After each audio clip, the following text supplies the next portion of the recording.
Cube Radio.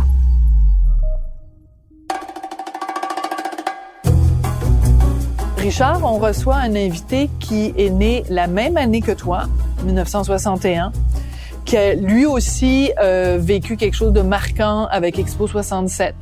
Il y a les mêmes références de films, d'émissions de télé, de musique que toi. C'est comme ton jumeau, ton vilain jumeau. C'est Yves Pelletier, ex de RBO, réalisateur, acteur. Il tripe sur l'Italie. Il tripe sur l'Italie comme moi. Toi. Non, c'est vrai, on a beaucoup. Il tripe beaucoup sur le cinéma comme moi. Et puis le cinéma italien en particulier. C'est vrai qu'on a. Et c'est un homme, on appelle en anglais un Renaissance man, c'est-à-dire quelqu'un qui a plusieurs cordes à son arc. Oui. Donc, BDiste, scénariste, réalisateur, humoriste. Tu sais que ça se dit en français aussi, un homme de la Renaissance. Bon, en tout cas, bref, il a plein de talents et surtout, il réussit dans différents domaines. C'est pas... Et c'était... Je veux pas porter ombrage aux autres, mais je trouve que c'était le plus drôle d'RBO, là. Hein? Oui, à cause de ses personnages de Monsieur Caron. Monsieur Caron, Stromgol, ouais. Écoute, il était le prêtre qui faisait les souris muets. Les malentendants. Les malentendants. Et les mal comprenants. Fais attention, les mal comprenants. Non, mais il était super drôle là, dans l'imitation, dans la caricature, tout ça. Il était super rigolo. Et je suis très content de l'avoir. Mais tu vois, le défi aujourd'hui, quand on le reçoit pour prendre l'apéro chez nous, dans notre salon, ça va être de pas toujours tout ramener à RBO. Parce que je me mets à sa place, tu sais, c'est comme, oui, ça a été important dans sa vie, puis il vient de sortir un livre, puis c'est sûr que RBO est toujours en filigrane, mais c'est justement en filigrane. C'est pas au cœur de sa vie. Non, il a fait autre chose là, oui, depuis plein d'autres affaires. C'est pour ça qu'on va limiter nos questions sur RBO, vraiment. Là. Dans RBO, ils avaient tous comme une lettre au milieu de leur nom, là, parce que leur modèle, c'était Michel W. Duguay, donc il y avait Richard Z. Sirois, Guy A. Lepage, Yves P. Pelletier. Toi, ce serait quoi? Ce serait comme Richard B pour Bisoun, Richard Bisoun Martineau, ce serait quoi? Je sais pas, mais ça sonne mieux avec un... Oui, effectivement, hein? Yves P. Pelletier. Oui. Michel W. Ça fait Duguay. plus sérieux. Ça fait cool. Tu sais, John F. Kennedy. Ouais. Tu sais, c'est comme, c'est toujours intriguant parce que les gens se demandent... Bon, là, on savait que... Ford Coppola. Ouais, mais personne dit Francis F. Coppola. Non, c'est cool. On a tous les deux lu son livre qui vient de paraître, Déboussolé. Puis moi, ça me fait toujours drôle au début quand j'apprends qu'un tel ou un tel a écrit sa biographie. Comprends-tu? Parce que ça prend quand même une assez haute opinion de soi-même pour dire, écoutez, je veux vous raconter ma vie. Richard Z. Sirois vient aussi de publier un livre, c'est sa vie à travers la musique. Ouais. Richard Z. Et lui, Yves, c'est sa vie à travers les voyages. Les voyages. Mais c'est pas toute sa vie au complet, bien, c'est juste comme une décennie, un petit peu plus, mais avec des flashbacks, des flash-forward, pour utiliser un terme de cinéma. Mais donc, je partais avec cet a priori-là avant de lire le livre en me disant, il est un petit peu prétentieux, franchement, à écrire l'histoire de sa vie, ça va intéresser qui? Ben, ça intéresse tout le monde parce que c'est vraiment très touchant. Et surtout, ce gars-là a une super belle plume. À un moment donné, tu sais, quand il parle d'une fille avec qui il est en amour, mais c'est intermittent, il dit « je l'aimais en dilettante ». Je trouve que c'est une très belle expression. Puis quand il parle de sa mère qui est en train de mourir et qu'elle fait ses adieux, puis que lui fait ses adieux à sa mère, il dit « on a fait nos préarrangements émotionnels ». C'est très bon. Puis quand il est devenu vedette, quand il est devenu connu, célèbre, il dit « je suis passé d'observateur à observer ». Oui, c'est vraiment une belle façon de résumer c'est quoi la notoriété. Fait que, tu sais, quand on dit tout à l'heure tous les talents qu'il a, faire du cinéma, faire ci, faire ça, ben le gars, il s'assoit, il écrit un livre, puis tu te rends compte qu'il y a une plume, il y a une signature Yves P. Pelletier, c'est assez impressionnant. Mais j'ai très hâte de le voir. Oui, ça va être super intéressant. Très.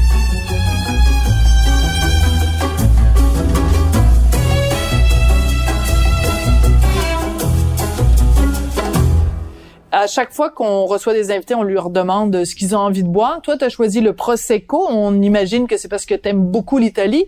Alors, j'ai une question pour toi. Avrebbe voluto essere italiano, così bene parli italiano? Sì. Si. No, Donc, t'aurais aimé... l'ho imparato con una ragazza. Alors, tu l'as appris... Oui, j'ai appris avec une Italienne. Avec une Italienne. Mais là, ça fait longtemps que je suis allé en Italie. Là. Mais à chaque fois, j'y retourne. Au bout de 2-3 semaines, là, ça recommence. Tu le parles bien. Mais la question que je te posais, c'est aurais-tu aimé être italien? Parce que Richard, lui, est convaincu que dans une autre vie, il s'appelait Martino avec un moi, O. c'est sûr, j'étais italien dans une autre vie. J'aime tout. Ah ouais? Le design, la musique, le cinéma. Il y a juste les femmes, ils trouvent qu'elles sont moches, mais non, sinon, il les aime femmes beaucoup italiennes, l'Italie. je peux pas dire ça devant ma blonde, mais tout, la mode, pis ça, tout. Mais Toi aussi, c'est générationnel, tu sais, Jean-Claude Lauzon, la même affaire avec les holos, le rêve de l'Italie. Non, c'est un hasard. Je me destinais pas à aller en Italie, mais c'est l'Italie quasiment qui est venue à moi. Là. C'est une Italienne qui m'a choisi. Mais qu'est-ce que tu aimes de l'Italie? Ben, ce que j'aime de l'Italie, premièrement, c'est une culture qui est très, très proche de la nôtre. Ouais. Et c'est comme, à chaque fois que je vais en Italie, c'est la commedia dell'arte permanente. Hein? Mais j'ai pas de propension spéciale pour l'Italie, mais j'ai vécu de très, très, très grands moments dans ma vie en Italie. Là. Je dirais pas que j'ai de la famille, mais c'est pas... Mais pourquoi tu dis la commedia dell'arte? Ils sont tous des personnages, les Italiens. Ils sont tous exagérés. Ben, ça dépend dans le Nord un petit peu moins, mais moi, tous mes amis sont la plupart originaires du Sud, là, de Napoli ou Reggio Calabria, donc c'est comme ça gesticule beaucoup et ça parle fort. Et puis, au départ, moi, ça m'a un petit peu saisi. Tu arrives du Québec, tu débarques dans une famille italienne, je pensais que tout le monde était choqué, là. Ça parle fort. Puis à un moment donné... Puis aussi, genre, tu dis, est-ce que je peux vous aider à la cuisine, madame, la mère de mon ami, est-ce que je peux faire la vaisselle? Foiré! C'est comme dans l'annonce. L'insulte totale. Ben tu vas dire, tu vas pas me dire comment faire dans ma cuisine. C'est très drôle. Fait que, voilà. Mais il reste que dans ton livre, Déboussolé, tu parles beaucoup des voyages, à quel point c'était important pour toi, à quel point ça t'a influencé, puis tout ça, puis la Pologne, l'Italie, tout ça. Est-ce que c'est vrai, cette théorie que quand on aime voyager, c'est parce qu'on a quelque chose à fuir? Est-ce que toi, tu avais quelque chose à fuir? Ben oui, j'ai toujours... Ben oui. Le voyage, il y a une part là-dedans qui est une part de fuite. J'en blaguais dans mon spectacle quand je disais que je fuyais Laval. Là, tu sais, je fuyais la banlieue. Mais oui, il y a une part de fuite dans le voyage. Il y a une fuite aussi dans la lecture. Tu sais, c'est comme moi, je trouve pas que c'est quelque chose de répréhensible de fuir. En général, je pense. Je pense qu'on est de la culture d'Henri Laborit aussi là, toi. L'éloge de la fuite. Tu sais, donc, faut pas nécessairement être lâche, mais des fois, c'est peut-être mieux de... Mais toi, en te lisant, d'ailleurs, tu as une plume magnifique, hein, vraiment. C'est extrêmement bien écrit. Ah oui, vraiment. Extrêmement bien écrit. Et tu as de la misère à te poser. Même dans ta vie amoureuse, même dans tes jobs, même dans tes voyages. Même aujourd'hui, là, il y a quelque chose de similaire dans mon fonctionnement aujourd'hui, là. Mais je suis comme ça. À un moment donné, tu peux pas fuir ta nature. Mm-hmm. C'est ça. Tu peux pas fuir ce que t'es. Tu peux apprendre à découvrir qui t'es. Mais tu peux pas fuir ce que t'es. Mais même avec l'âge, t'as pas comme une envie de dire, ben là, je vais me poser, là. Ben oui, je me pose. Les circonstances font aussi que tu te poses, tu vieillis. Il y a des affaires que j'ai faites plus jeune. J'ai pas envie de faire ça. Là, donc, j'ai une vie qui est plus casanière où j'ai des voyages moins mouvementés. Je te dirais même que dans les dernières années, j'ai pas voyagé du tout. Je me suis promené dans les ruelles de Montréal. Puis... Tout un voyage. Il y a pas de destination bête. À tout près, à proximité, il y a des choses merveilleuses. Là, tu sais. Je découvre votre quartier, là, tu vois, genre, je le connaissais, je l'ai fréquenté il y a plusieurs années, mais là, mon Dieu, il y a des nouveaux arbres. Des nouveaux édifices. Non, j'ai une capacité d'émerveillement, des fois pour des affaires qui ont de l'air, pour d'autres personnes, trouvent ça complètement insignifiant. Puis, ben, je suis comme ça, là, tu sais. Et ça, c'est pas parti avec l'âge. Non. Mais je te fais un compliment, et c'est vraiment un compliment. T'as comme pas vieilli. C'est-à-dire que toutes sortes de caractéristiques que t'avais, mettons, quand t'as 20 ans, tu les as gardées plus vieux. Puis c'est formidable. Il y a personne qui vieillit. On est tous, on a été enfants. On est tous qu'on a été enfants. C'est parce qu'on n'a pas toutes le même type de vie. Moi, j'ai pas eu de famille, d'enfants, j'ai pas eu ces responsabilités-là. Fait que ça m'a donné une légèreté, je pense, aussi, qui me permet peut-être d'avoir l'air plus juvénile. Mais je suis un vieux monsieur. Là. Moi, je me sens vieux. C'est-à-dire, je me sens pas... J'étais jeune, j'aimais les vieux. Tu sais, je veux dire, ben oui, non, genre ma grand-mère, mon grand-père, j'étais constamment en train de leur demander comment c'était quand ils étaient jeunes. Tu sais, genre, donc, puis tu leur faisais raconter ça. Fait que là, aujourd'hui, je suis content, à part, là, j'ai pas envie de mourir, là, mais je suis content d'être vieux, là. Je suis content, justement, je suis content d'avoir raconté cette histoire-là puis de me foutre de ma gueule, tu sais, dans un livre. Je reçois plein de réactions de monde qui ont vécu des choses similaires, puis des fois même des gens de d'autres générations qui ont vécu le même genre de trip en Europe dans les années 80-90, puis c'est à peu près la même chose. Mais c'est très difficile de pas penser au film de Ricardo Troggi, 1981. Là. Ben, tu sais, c'est la génération des comment t'appelles ça? Le rail passe. Oui, le rail passe, puis voyons où t'allais les auberges de jeunesse. Les auberges de jeunesse, etc. C'est ça. Ben, quand moi, j'ai vu les films de Ricardo, là, moi, là, genre, c'est du bonbon, là, puis je me suis complètement projeté dans son histoire à lui. Puis ce qu'il y avait de merveilleux aussi, moi, je le connaissais de la course ben oui, Europe-Asie, j'en manquais pas une. Et donc, tu vois, j'ai hâte au prochain. Donc, puis d'autres livres aussi qui, je te dirais pas qui m'ont influencé, mais qui m'ont donné le goût de faire un récit comme ça, un peu là, autobiographique, ironique, là. C'est, mettons, le film pas le film, mais le livre de Pierre Huet, là, en 67, Tout était beau. Ouais. Le livre de Tina Fey, ou, je sais pas, celui de l'autobiographie de Gottlieb. Non. J'existe, je me suis rencontré. C'est drôle, hein. J'adore le titre. Ou les livres de Cavana, tu sais, là, genre les Rital, les Ruskoff. Fait que la BD, c'est ça, t'en as fait, tu voulais en faire, t'es allé quand t'es arrivé à Paris, tu vas voir les gens de Charlie Hebdo, Fluide glacial, tu rencontres Gottlieb, et c'était très touchant parce que tu racontes que quand t'es allé à Charlie Hebdo, toi, tes idoles, c'était Cabu, c'était Wolinski. Reza. Mais quand est arrivé l'attentat de Charlie Hebdo, l'attentat terroriste, puis que t'as su que Wolinski était mort, ton cœur a dû, comme nous, Ben moi, j'ai écrit un texte sur ma page Facebook là, à ce moment-là. Là. Ouais. Ça a dû t'ébranler. Ça m'a ébranlé, et mais en même temps, ça m'ébranle tout autant quand ça vise d'autres personnes. Là, tu comprends? Ah ouais. Mais c'est juste qu'il y a quelque chose qui était beaucoup plus, je te dirais, personnel. Là, ouais. Alors que toi, tu fais de la BD, puis c'était vraiment ton ambition quand tu étais plus jeune, de se dire, il y a des gens qui sont morts au bout d'un fusil, au bout de leur sang, parce qu'ils ont dessiné avec un crayon. Ah oui, mais j'ai déjà rencontré du monde aussi qui ont été emprisonnés parce qu'ils ont fait de l'humour en Chine ou dans d'autres pays totalitaires. Tu sais, c'est pas. Ben oui, c'est comme encore aujourd'hui en Russie là, commencer à faire des blagues sur la présidence. Pas sûr que ça doit être très très. Il y a pas une grande liberté d'expression. Là. Donc, non, mais les camionneurs à Ottawa disaient que c'était ici la dictature. C'était pas. Pardon? Les camionneurs d'Ottawa, c'était ici. Liberté! Dictature! C'est au Canada et au Québec, la grande dictature. On a souvent tendance à. C'est parce que on est ce qu'on est. Tu sais, on est des francophones en Amérique du Nord, puis on est aussi dans notre bulle. Mais à un moment donné, quand tu lis les informations de d'autres pays, tout le monde vit un petit peu des dynamiques similaires, en tout cas dans le monde occidental. Là. Comme ça, là, tu sais, tout partout. D'ailleurs, tu vois, ce mouvement-là, il y a eu des échos partout dans le monde. Fait que des camionneurs, il n'y en a pas juste à Ottawa, là. Il y en a au Zimbabwe ou je sais pas trop quoi, là, tu sais. C'est qu'on vit dans un monde où, puis là, avec la pandémie, on a été l'otage. Il n'y a pas eu de vie sociale. Tout est passé à travers le faisceau des médias sociaux puis de l'Internet, tout le monde isolé, chacun de son bord. Puis c'est ça, ça a été, comme on dit, une chambre d'écho pour toutes sortes de choses. Moi, j'ai espoir que dans les... Là, j'ai l'impression que ça recommence un peu, là, la vie sociale. Là, oui. Les choses vont s'apaiser un peu. J'espère. Ouais.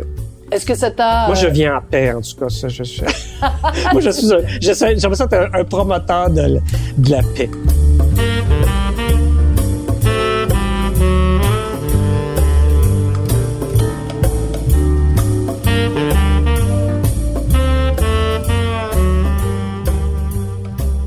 Parlant de vieux, On va parler de vieux, on va parler de tu dis vieux. que Monsieur Caron. t'aimais les vieux. Quand t'étais jeune, t'aimais les vieux.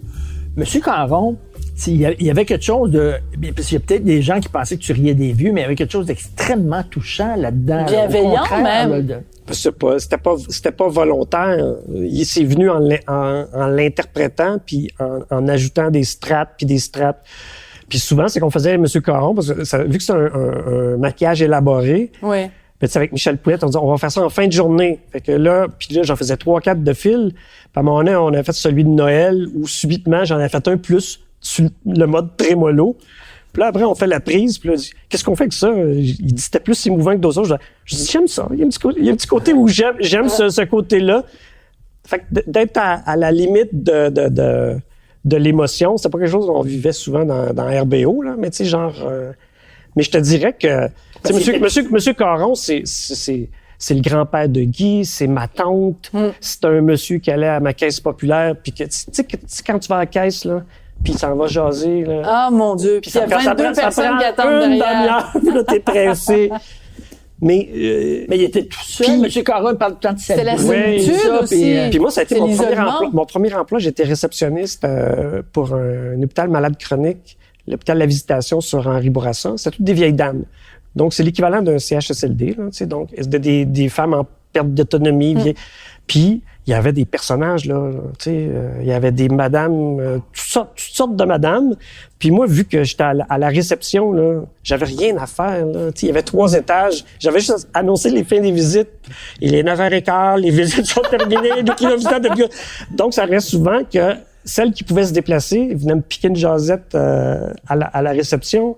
Fait que des fois, il y a des gags, là, gardoules, là, tu sais, M. Caron disait tout le temps, gardoule, gargoule. Il y avait une gardoule à l'hôpital de la Visitation. Tu sais. Il y a beaucoup d'affaires qui viennent de là.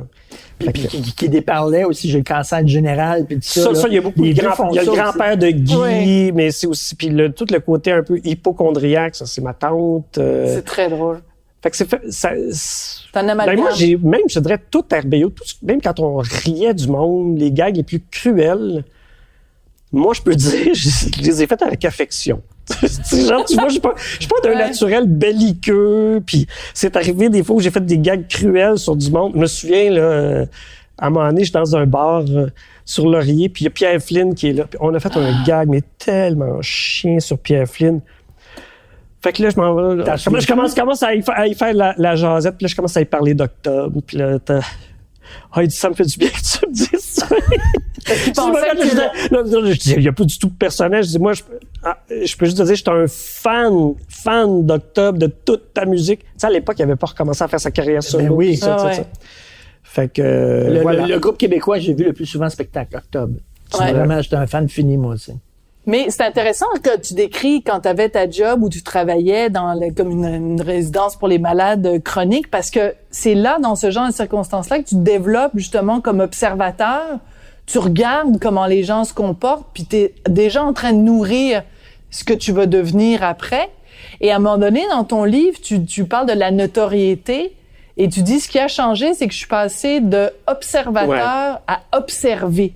Et ça, c'est pas du tout la même position dans la société. Ça, tu vois, là, pour moi, là, ce que j'appelle... Je trouve que c'est une leçon aussi d'humilité. Parce qu'il y a une espèce de... C'est facile d'être à l'écart, puis de...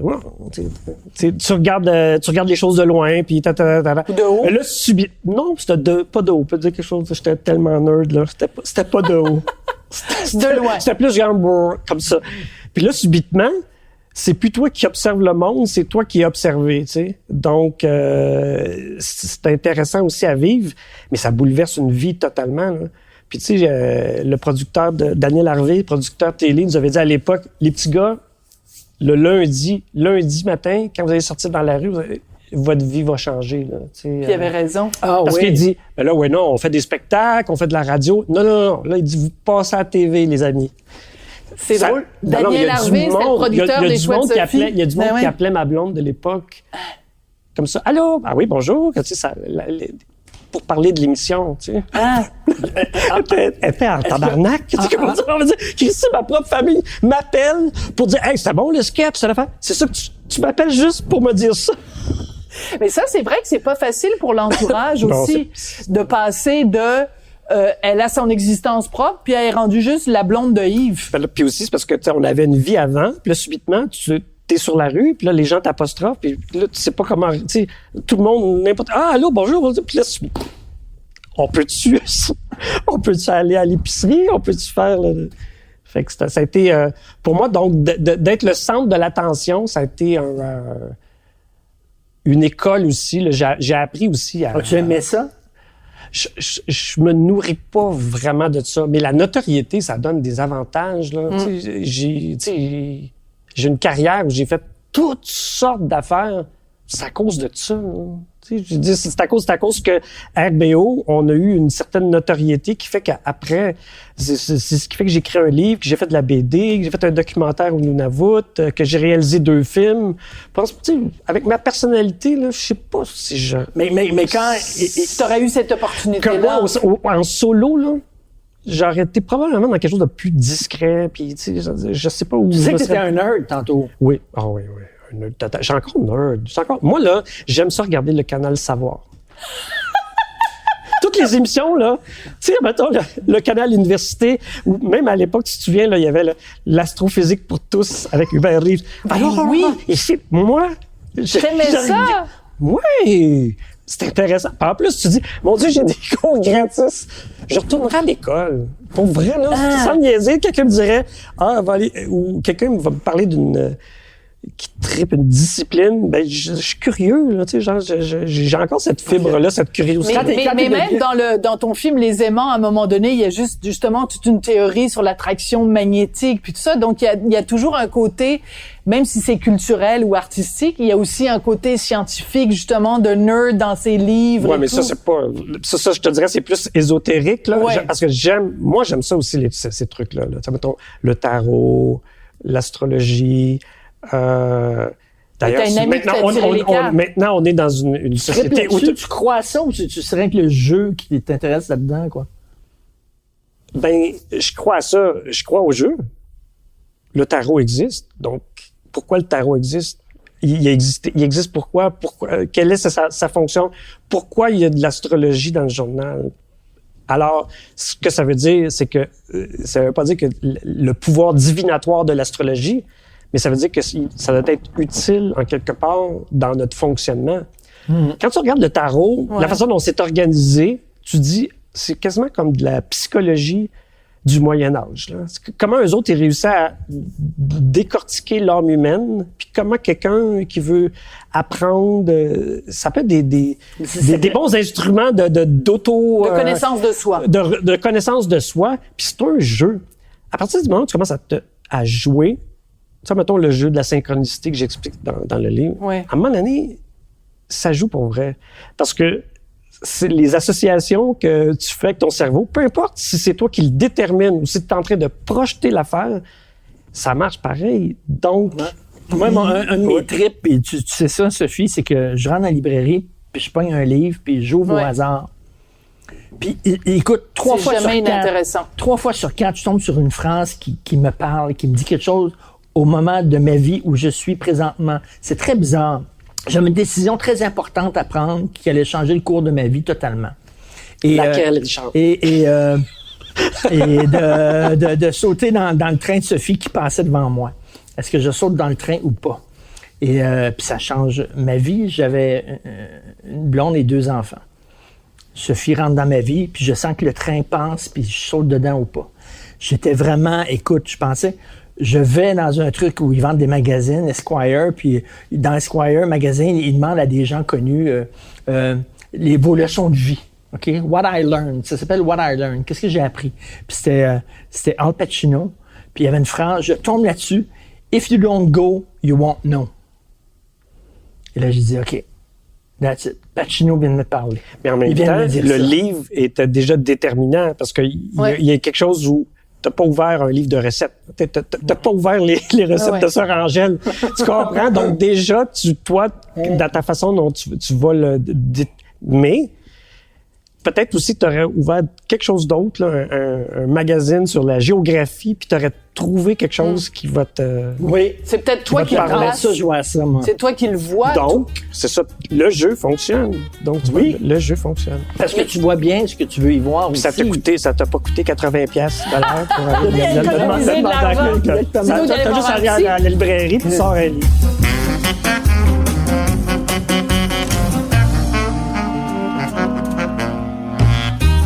Le nerd qui devient une grosse vedette avec RBO. Puis là, tu fais des tournées. Puis là, les filles, finalement, Yves Pelletier, ah! T'as délai comment avec ça? Ben, j'en ai profité. non, mais ce que je veux dire, c'est que j'ai vécu, je le décris dans le livre. Oui, là. Tu sais, à un tu moment le donné, décris. là, j'ai eu une relation amoureuse très, c'est pas conflictuelle, mais tu sais, genre, c'était un running gag dans le groupe. Là, quand It's complicated, comment ça se passe? Ben là, on a cassé. Ah, tabarouette, OK. Jeudi, ils vont reprendre, tu sais. Puis donc, on était 6 ans ensemble, et là-dedans, il y a eu 2 périodes, 2 fois 6 mois, où j'étais célibataire au top de la renommée de RBO. Tu sais. Alors Fait que- là, donc, je peux te dire, genre, j'ai été dragué, j'ai dragué. est-ce que tu te disais, wow, jamais quand j'étais le petit petit geek, cul à Laval. le petit geek, jamais j'aurais pensé ça, là, que ça m'arriverait, là, wow. Mais surtout que t'as été puceau longtemps. Ça, Ouais. tu t'en Ben parles oui. dans le livre, là. Ben, jusqu'à hier. Non. Non, mais je suis un sentimental, puis je suis un grand romantique. Fait que je te dirais que je l'ai vécu de façon sentimentale et romantique. Voilà. Ce succès-là auprès des filles. Oui.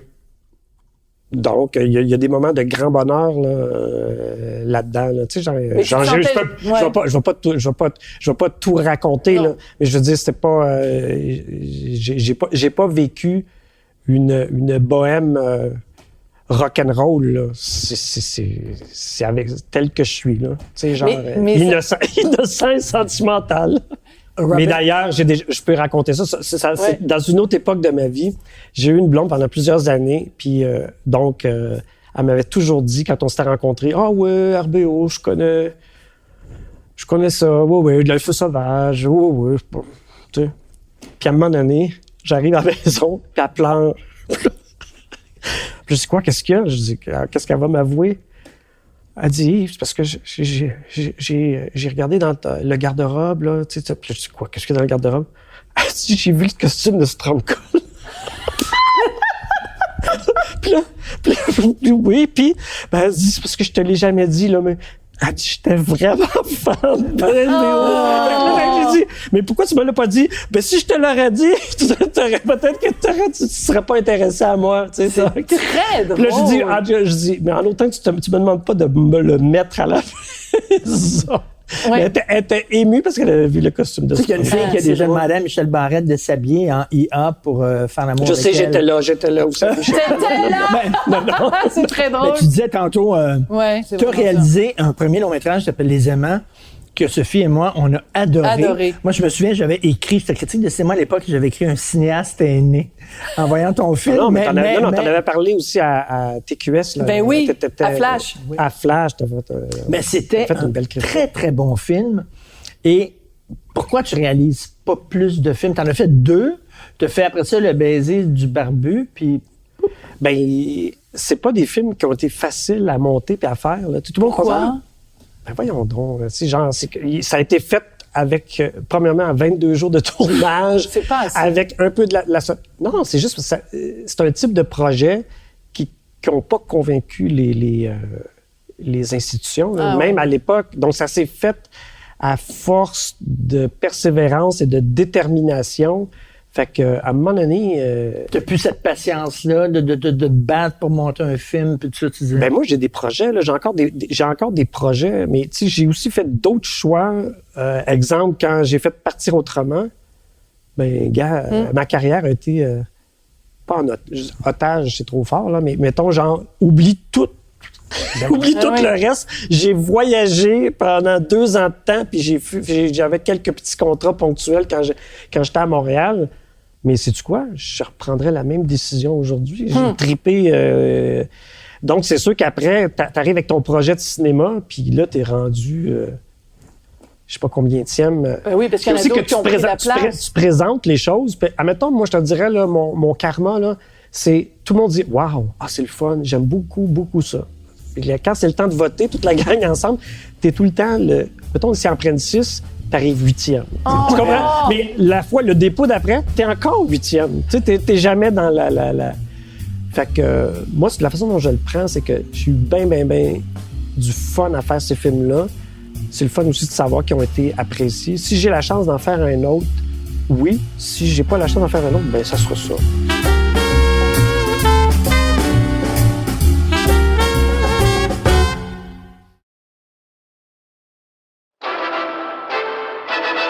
Gilles Villeneuve ne peut éviter le bolide de Jochen Mass. Sa Ferrari s'envole littéralement. Il y a 40 ans, mon pilote préféré mourait dans un terrible accident de Formule 1. Je suis Julien Amado, journaliste automobile pour le Guide de l'Auto, et je suis fasciné par l'histoire de Gilles Villeneuve. Je me suis toujours demandé comment un petit gars de Berthierville a réussi à forcer son destin pour se rendre jusqu'au sommet de la Formule 1. Et pourquoi, aujourd'hui encore, il demeure une légende pour le monde de la F1. Sur 67 Grands Prix, il y a eu 67 histoires de Villeneuve. Alors j'ai voulu parler à ses amis, ses collègues, pour comprendre l'homme derrière la légende. Je me lance donc à la poursuite de Gilles Villeneuve. La série est disponible dans la section balado de l'application et sur le site de Cube Radio ou sur toutes les autres plateformes de balado. Le balado à la poursuite de Gilles Villeneuve est en nomination en tant que meilleure série balado au Canadian Online Publishing Awards 2022.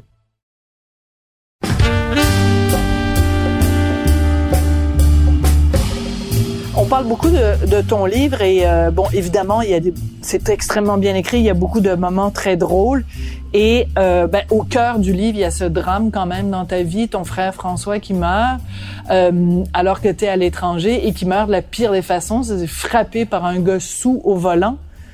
Et tu fais tout un plaidoyer pour dire ça n'a aucun sens qu'il y ait encore des gens qui conduisent sous au volant. Et ce matin dans le journal, je sais pas si tu as vu cette image d'un gars tellement sous au volant, il est rentré chez lui puis il s'est stationné comme par-dessus sa porte de garage. Puis j'ai pensé à toi puis je me disais comment ça se fait qu'on vit dans un monde qui banalise à ce point-là l'alcool au volant. Mon propos, c'est pas de dénoncer la conduite en état d'ébriété, puis surtout c'est que c'est quelque chose qui est très très très délicat parce que tout le monde boit de l'alcool. Genre, c'est pas une affaire où quelqu'un va s'acheter une arme puis va commencer à être dangereux avec une arme offensive. Là. Une voiture puis un verre, c'est pas mal à portée de tout le monde. Ce qu'il y a, c'est que y a les gens qui sont récidivistes, c'est ça, c'est qu'à un moment donné, il y en a qui sont récidivistes. C'est ceux qui créent des accidents, des blessures ou qui créent la mort. C'est ça le problème. Mais moi, si j'en ai parlé dans le livre, c'est pas pour dénoncer ça, c'est juste que c'est l'événement fondateur de ma vie. Là. Tu sais, je veux dire, il y a un avant et un après, je te dirais en seconde même. Tu sais, je peux calculer, je suis pas la même personne avant et après. J'en ai jamais parlé parce que je voulais pas, tu sais, genre, c'est lourd aussi, là, tu sais, commencer à dire, puis là, je vais commencer à faire des entrevues avec le séjour ou n'importe quoi, puis tout le monde va dire, ouais, puis finalement, puis là, à chaque fois, je vais retomber dans ça. Mais là, tu sais, genre, j'ai 61 ans, puis c'est comme, ça fait partie de mon passé. Tu peux penser à ça sans être triste maintenant? Je suis toujours triste, là. C'est comme c'est ça. C'est comme si on t'avait coupé un bras ou un membre. Là. Tu sais, genre, c'est un truc, là. Ouais. Le deuil, c'est quelque chose. Puis ce que c'est que moi, ça fait longtemps que j'ai fait mon deuil. Le truc, c'était plus genre, hey, je le partage avec le monde. Là. Ouais. Même les gars d'RBO, là, je dis, ils sont au courant de ce qui s'est passé. Mais quand ils ont lu le livre, ils ont dit, hey boy, Yves, je savais pas à quel point aussi, là, tu sais, ça se fait pas tout seul, là. Ça a pris quasiment 1 an, là, où tu fais des rêves, là. Tu sais, à un moment donné, il y a quelqu'un qui a tué ton frère, là. Ça réveille de caveman, tu sais, comme tu sais, de Closer, le film de Mike Nichols. I'm a fucking caveman! Mais c'est très beau. Non, mais ce que je veux dire, c'est que ça réveille des affaires qui sont comme pas... Puis, je le raconte dans mon livre aussi, c'est ce qui m'a libéré, c'est un rêve aussi, là, tu sais, genre, j'ai rêvé à mon frère, puis c'est une discussion où on fait des blagues ensemble, puis je me suis réveillé, j'étais soulagé. Tu vois, ma sœur, elle a fait un rêve aussi, mais c'est un autre type une autre situation, mais elle a vécu quelque chose de similaire à moi, là, tu sais. Est-ce que tu as vécu avec la culpabilité du survivant? C'est ce que... Regarde, moi, j'étais en thérapie aussi, je l'ai dit, là, je fais de la psychothérapie à la fin de la trentaine. Tu sais, quand t'as l'impression que tu fais des choix, tu te retrouves tout le temps devant la même porte, là. Tu dis, OK, j'aimerais ça, je pourrais... Ah non, OK, je viens de revenir sur mes pas. Quand je te posais la question, la culpabilité du survivant, c'est peut-être juste de se dire, ben, pourquoi lui, il est plus là?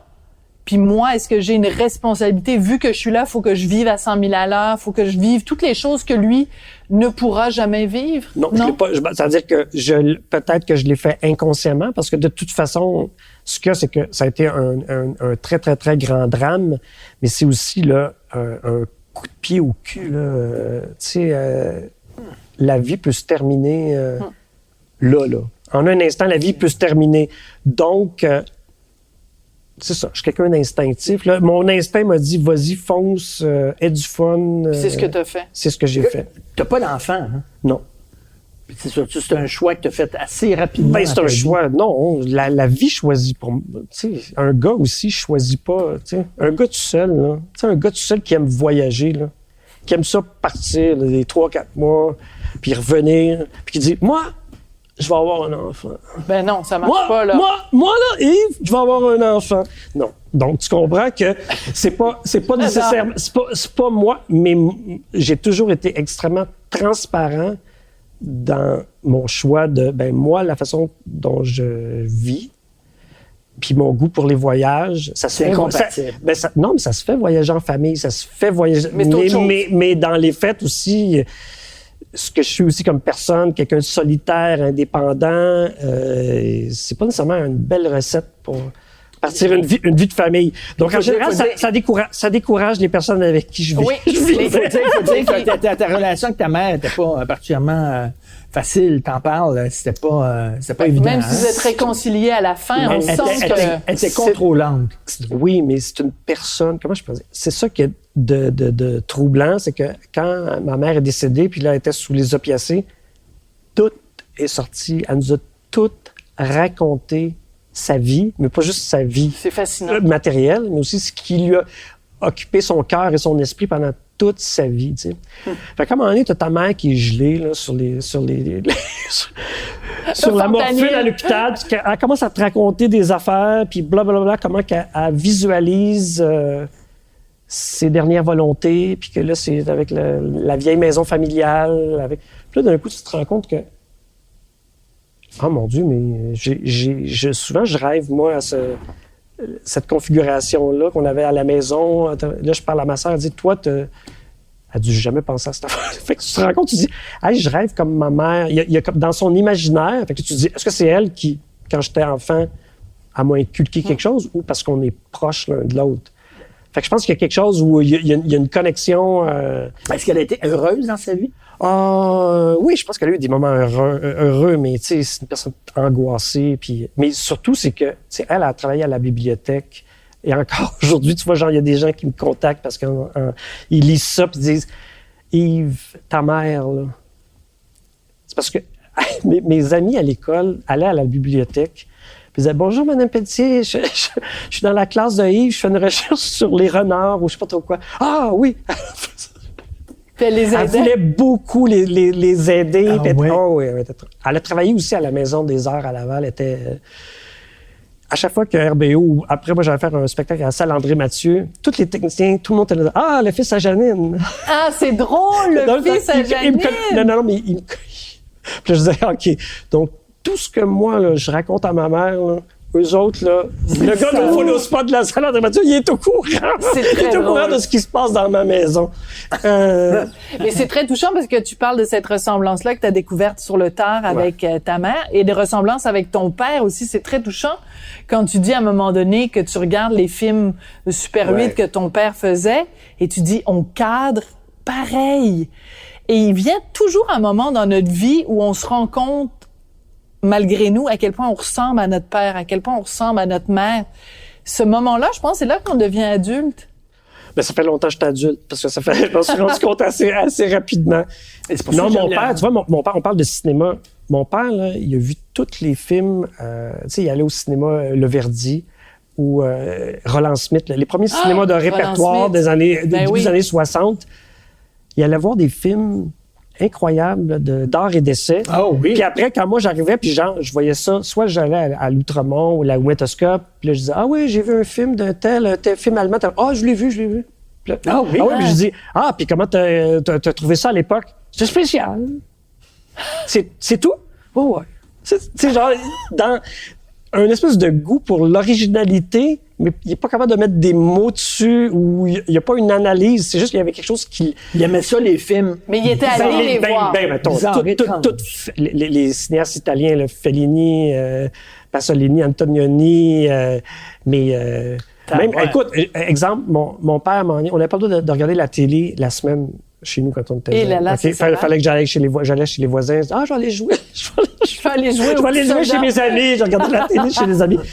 Puis à un moment donné, là, La Belle et la Bête de Cocteau allait passer à 11h le soir, là, je sais pas trop quoi. Là.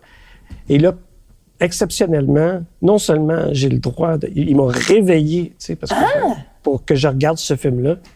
Puis là, je me souviens, là, genre, je sais pas, je devais avoir 7 ans, 8 ans, là, puis là, genre, j'étais comme un peu, en même temps, c'était peurant, hein. Ben oui, les bras d'un mec avec le personnage, avec des poils dans le visage. Je te disais, ça a été comme un moment un peu solennel où ça me dit, veux-tu me dire pourquoi il veut que je regarde ça, tu sais? Pourquoi il m'a réveillé? Et pourquoi pour que je regarde? Parce que je pense que lui, quand il a vu ce film-là, quand il était jeune, c'est un film qui avait eu un gros impact sur lui, mais il n'a jamais exprimé un seul mot ou donné un seul détail. C'est « regarde ça ». Puis comment c'était? C'était spécial, là! Oh mon Dieu, vos pères sont pareils. C'est vrai? Ouais. Non, mais regarde pas ce genre de film-là. Non, mais t'allais faire au de cinéma, Poseidon Adventure puis La Tour Infernale. Mes parents allaient tout le temps au cinéma, une fois par semaine, puis le premier film, c'était ma mère qui choisissait. En général, c'était un De Funès ou c'était une comédie, là. Puis là, le deuxième, elle disait « Oh, les films à ton père, c'est tellement plate. » C'était les films d'art et d'essai, là, ou des films plus intellectuels. Bing bang bong, bing bang ba bong, bing bang bong, bing ba bing bong. Alors, donc, ça fait une demi-heure. Donc, c'est le moment où on se tourne vers les questions piquantes qu'on a écrites à deux, qu'on a pensées à deux, mais c'est Richard qui les a écrites parce que moi, j'ai une écriture de cochon. Alors, elles sont juste à ta gauche. Comment tu vas essayer de locker? Ouais. C'est là que tu piges. Je pige, OK. Comme... Est-ce que c'est écrit gros? Parce que c'est comme... Tu es un gars avec beaucoup de talent, entre parenthèses, humour, cinéma, BD, écriture. Ça t'a aidé ou ça t'a nuit? Parce que quand t'es bon dans une affaire, ben tu peux focusser là-dessus, puis tout ça, puis bon. Mais toi, t'es bon dans plein d'affaires. Est-ce que ça t'a dispersé? Est-ce que tu t'es sentie dilettante? Non, regarde, moi, si je peux faire des... Tu sais, mettons, j'ai jamais écrit pour le théâtre. J'aimerais ça, refaire de la BD dessinée. Il y a des tas d'affaires que ça me tenterait de faire que j'ai jamais fait. Non, je pense pas que... En tout cas, regarde, je pense que j'aurais papillonné dans n'importe quoi que j'aurais fait dans ma vie. Là. Même si j'avais pas été dans le domaine artistique, parce qu'il y a comme quelque chose où c'est une curiosité d'enfant, je veux dire, de scolaire. Là. Je retournerai à l'école. Là. Pour vrai, là, tu me dis, gars, il y a un super bon cours donné sur telle affaire, puis mais ça prend un prof. Là. Tu sais, moi, j'ai un tutoriel. Toi, tu lisais les tout connaître. Non seulement, quand on recevait les tout connaître. Oui, certain. Puis écoute, on recevait les tout connaître, là. Puis déjà, je feuilletais, puis je planifiais mes recherches. Pour les plus jeunes, c'était une collection d'encyclopédies, finalement, là. Ben, pour moi, j'ai le même âge que toi, puis j'ai aucune idée ce que c'est, parce que, je sais pas, on n'avait pas ça chez nous. C'était abondamment illustré, puis ça allait d'un sujet à un autre. C'est génial. Puis voilà. C'est vraiment, ça prend un nerd pour aimer ça. Il fallait que tu papillonnes, justement, parce que ça allait d'un sujet à un autre. C'était pas par ordre alphabétique ou quoi que ce soit. Là, ça s'appelle l'Internet, papy. Je l'ai encore dans ma bibliothèque, Richard. Ben oui, c'est un ramasseux. Tu peux tout connaître.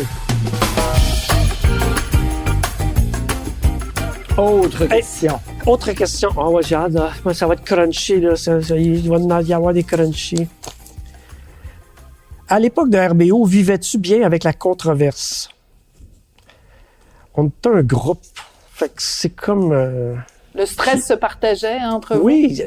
Écoute, justement, là, quand j'ai fait sais, la série pour Crave. Là, j'ai remonté des vieux sketchs, des épisodes. J'ai été plongé dans les archives d'RBO pendant de nombreux mois. Puis j'ai revu des affaires aussi qu'on n'avait jamais mis dans nos best-of.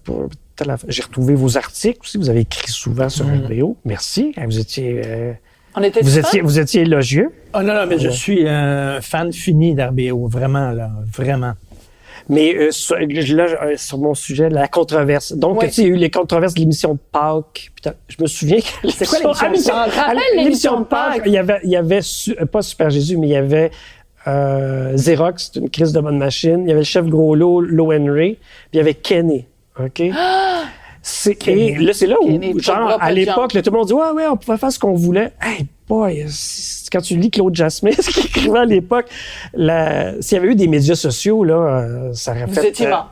Ben, pas mort, mais je veux dire, ça aurait été multiplié par je sais pas combien. Le sketch du camp de concentration, là. Avec ça, c'est un autre truc, ça. Ça, c'était le 4e Reich, ça, c'était un genre de bye-bye, de rétrospective de l'année. Mais il y a eu une controverse. Tu vivais comment avec ça, cette controverse? Est-ce que ça t'empêchait de dormir la nuit? Non. Non.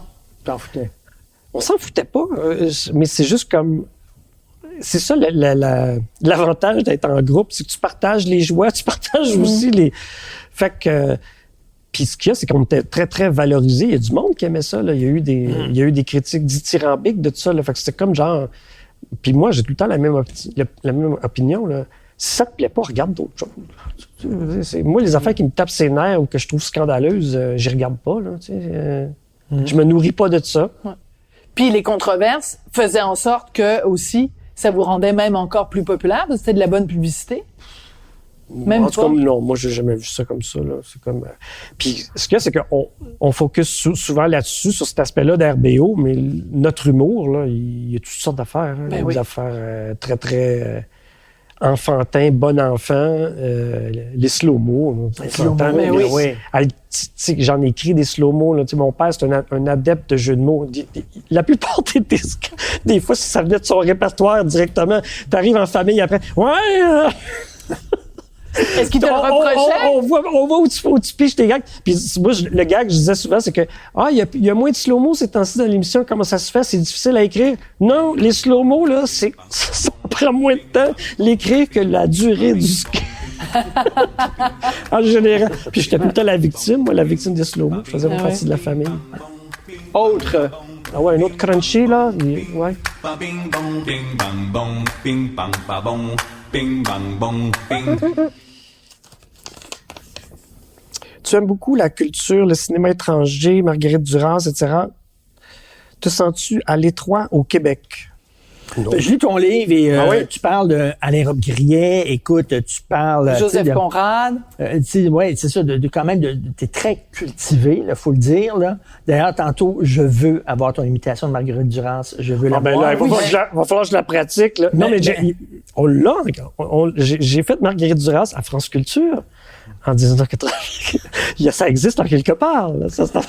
Mais tu dis dans le livre que tu étais content de la faire en France parce qu'au Québec, tu la faisais, personne ne la comprendrait parce que les gens... Non, mais tu te souviens, elle a fait le film Le Camion avec genre de mais aussi tout son film Les Enfants où elle faisait de la narration puis avec des bruits de bouche. Tu sais, genre c'était supposé être... Moi, Le film Le Camion, tu avais genre perdu au bord d'une table et elle dit « Il y a un camion. Vous voyez? » Elle a dit « Oui, je vois. » Le camion roule vite. Vous voyez? Oui, je vois. Ça dure 1h30, calvaire. Non, mais en même temps, ça peut exister, ça aussi. Tu comprends? Mais oui. La maman et la pute. Jean Eustache. Jean Eustache. Chris qui a fait des Christy de films qui, des fois, sont contemplatifs ou sont longs. C'est du cinéma, ça aussi. Oui, là. Éric Rohmer, c'est bavasse. Ça bavasse. Il n'y a pas énormément de plans, mais c'est génial. Fait que c'est ça. Oui, donc, est-ce que je me sens à l'étroit au Québec? Non, moi, je suis content d'habiter au Québec. Je trouve on est bien. Mais dans la sous-question... Moi, je trouve que j'ai voyagé bien des places dans ma vie. Je trouve qu'on est bien ici. Là. J'aime ça, le Québec. Je trouve qu'on est bien. Je suis fier de nous. Même si t'es passé sur le François Legault va m'appeler. Ah, c'est ça. Il va dire que t'es fier. T'es fier? Pelletier, il est fier d'être québécois, on va aller chercher. Mais la question, c'était aussi, en sous-question, c'était au Québec, les gens aiment pas qu'on étale notre culture, qu'on soit trop érudit, qu'on parle trop bien, qu'on ait des références trop pointues. Faut toujours être grand public. Ça te dérange pas des fois? Regarde, j'écris, moi, je trouve que je suis quelqu'un de privilégié qui a pu s'exprimer. Je dis, puis libre de faire des choix. OK, on est libre de faire des choix. On peut très bien décider de dire, ben gars, on va commencer à faire des affaires plus pointues. Si ça me tente, je pense pas que personne va m'empêcher. Peu importe à qui ça s'adresse, que ça s'adressera à 2 pelés, 3 tondus, on s'en fout. C'est possible de le faire. Je me suis jamais senti à l'étroit là-dessus. Surtout si tu commences à vouloir faire des trucs intellectuels, qui va t'empêcher, là? Mais la plupart des gens qui écrivent ou qui font des affaires comme ça, ils ont 2 jobs ou 3 jobs. Oui, c'est ça. On n'a pas le bassin de population. C'est ça aussi. Genre, juste démographiquement, c'est difficile d'avoir des gens dans la marge qui survivent avec des propositions originales en cinéma. C'est ça, là, genre, moi, j'aime les mélanges de genres, j'aime les affaires qui sont pas tout à fait dans un tiroir. Fait que c'est sûr, ça plaît à certaines personnes, mais peut-être pas la majorité à la... C'est le fun que des artistes qui font des petites affaires très pointues pour un public niché. J'aime ça, moi. Tu sais, Eric Romer, j'adore ça, j'ai tout l'ensemble de ses films, j'ai un coffret, là, tu sais. Les petites affaires pointues, tout ça, c'est mon plaisir, moi aussi. C'est le fun que des artistes comme ça qui font ça. Mais c'est juste que il y a pas de... Mettons, si tu veux faire du cinéma comme ça ici, le budget, tu vas faire comme Denis Côté ou tel. Tu sais, Denis, c'est ça qu'il fait. Il a appris sa leçon, il demande pas des 6-7 millions de budget, puis il réussit à faire son cinéma. Puis tu vois, genre, il circule partout, c'est une vedette, là. T'arrives à Berlin, c'est une méga vedette, là, de Denis Côté. Puis toi, t'as été une vedette à Caracas aussi avec tes films, tes premiers films. Festival de Caracas. Festival du Super 8. J'ai fait du cinéma expérimental, mais quand tu dis, là, c'est vraiment innocent, là. Mais quand tu le décris dans ton livre, ça a l'air d'être des films que moi, j'aurais le goût de voir. Ah, ben là, il va falloir faudrait que je les mette. Le Super 8, j'ai un projecteur Super 8, faudrait que je les fasse digitaliser, tu sais. Mais non, je me suis jamais senti à l'étroit au Québec.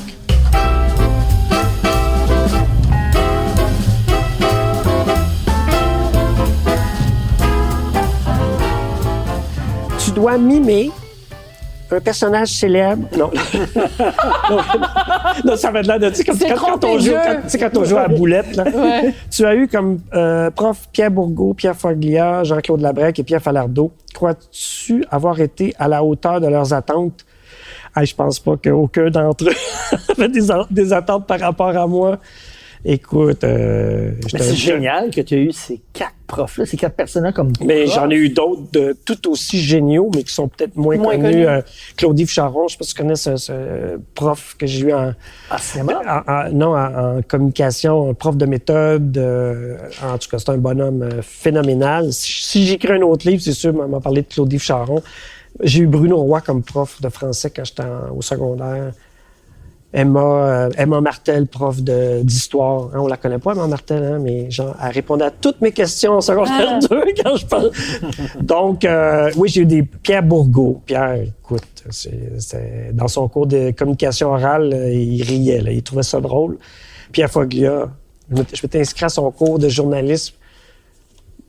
Tu sais, j'avais pas de velléité d'être journaliste. Là, ça ressemblait à quoi, un cours de Pierre Foglia? C'est quelqu'un d'extrêmement méthodique. Ah oui? On l'imagine pas? Non, il dit, si vous êtes inscrit ici parce que vous voulez faire des chroniques originales, non, on va parler de journalisme, on va parler c'est quoi un lead, une nouvelle.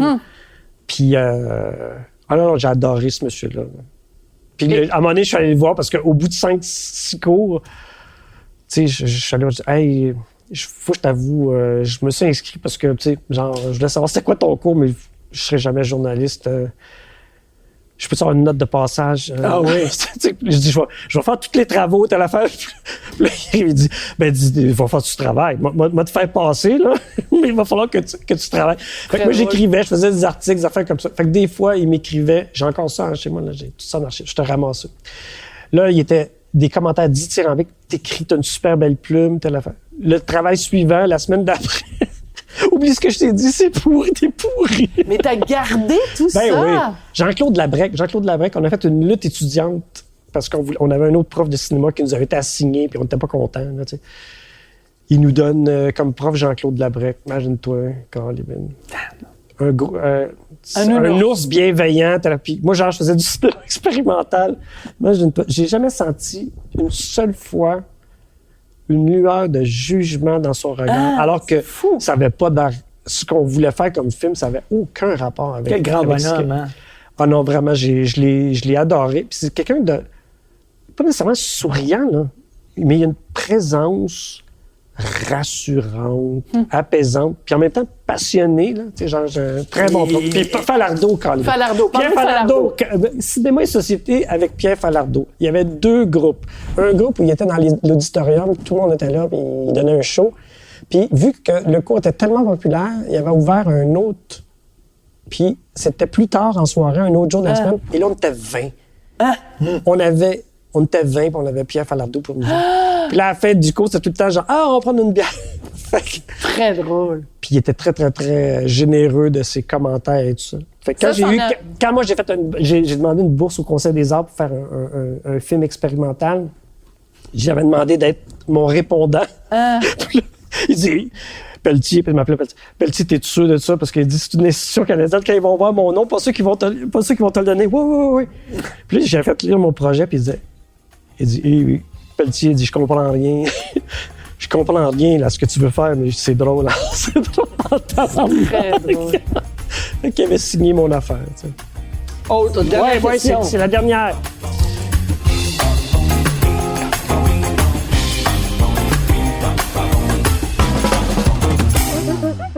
Bon. Dans ton livre, tu racontes que tu as été dans un couple ouvert. Ah oui, les couples open, est-ce une bonne idée?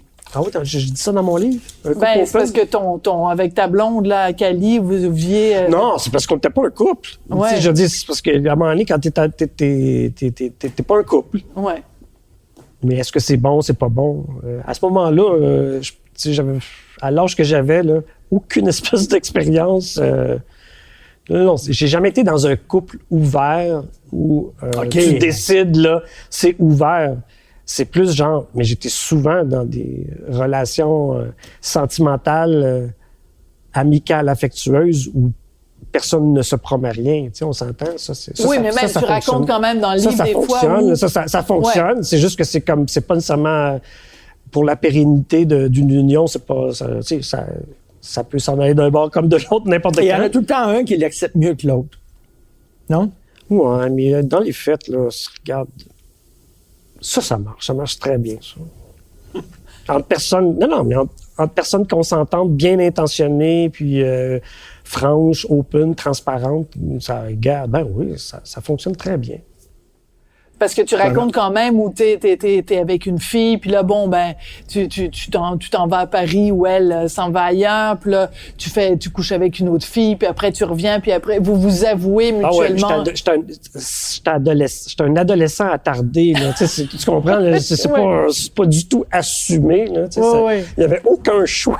Il y avait aucun choix, là. Ah, pas du tout. Donc, mais je m'impliquerais pas dans un type de relation comme ça. Ta plus longue relation, c'est quoi dans ta vie? 10 ans. Ah, ben. C'est pas pire, hein? T'es fier de moi? Pour un papillon? Pour un papillon? Pas pire pour un papillon. Pour un papillon, c'est pas pire. Non, mais comme j'ai dit, tu sais, dans mon show, une des raisons pour laquelle j'ai écrit ce livre-là, c'est parce que aussi, à cause, j'ai fait mon show, là, ça s'appelait Moi. J'avais parlé d'affaires un peu plus personnelles, mais c'était quand même des gags, là, tu sais, des personnages, des gags.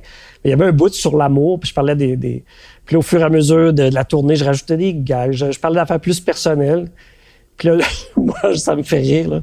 Pas sûr, c'est le moment de dire une affaire comme ça. Mais moi, je disais, moi, là, ma vie sentimentale, ma vie amoureuse, c'est les plus beaux moments de ma vie. Pour les femmes avec qui j'ai vécu, c'est l'inverse. Non, mais ce que je veux dire par là, c'est que je suis quelqu'un d'indépendant, puis je suis quelqu'un de toujours comme ça.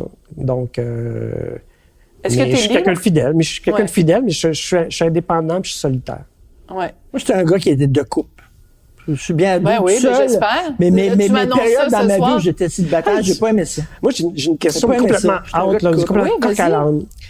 Toi, là, il me semble que j'ai lu ton scénario. T'avais écrit un scénario dans les années 80, toi, un scénario de film? Avec le gars qui réalisait les premiers RBO. Avec Michel? Avec Michel. C'est ça. On avait écrit un scénario ensemble. Ben, je l'ai lu, moi, ton scénario, Michel. Non. Michel, c'était bon. C'était bon? Ben oui, c'était 4 gars qui voulaient... Oui. C'était-tu à Joliette, en plus? Ça se peut-tu que c'était... Oui. Puis que, genre, ils voulaient partir... Non, il était bon, c'était un bon scénario. Tu vois, OK, vous avez 20 ans. Parce que le soir, peut-être même Richard, je l'ai peut-être encore. le soir du show de Diane Dufresne au Forum, Ouais. c'est ce soir-là où John Lennon s'est fait tuer.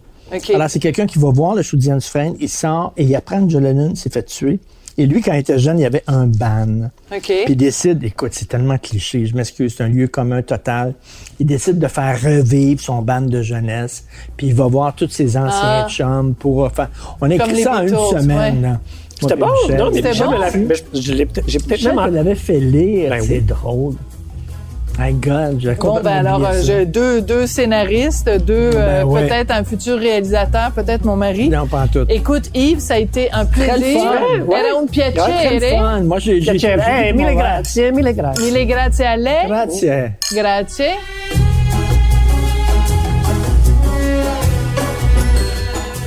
Vous avez écouté l'apéro piquant avec Sophie et Richard. À l'animation, Sophie Durocher et Richard Martineau. À la recherche, Sophie Durocher. Au montage, Philippe Séguin. À la prise de son et à la réalisation, Anne-Sophie Carpentier et Bastien Gagnon-La France. Une production Cube Radio.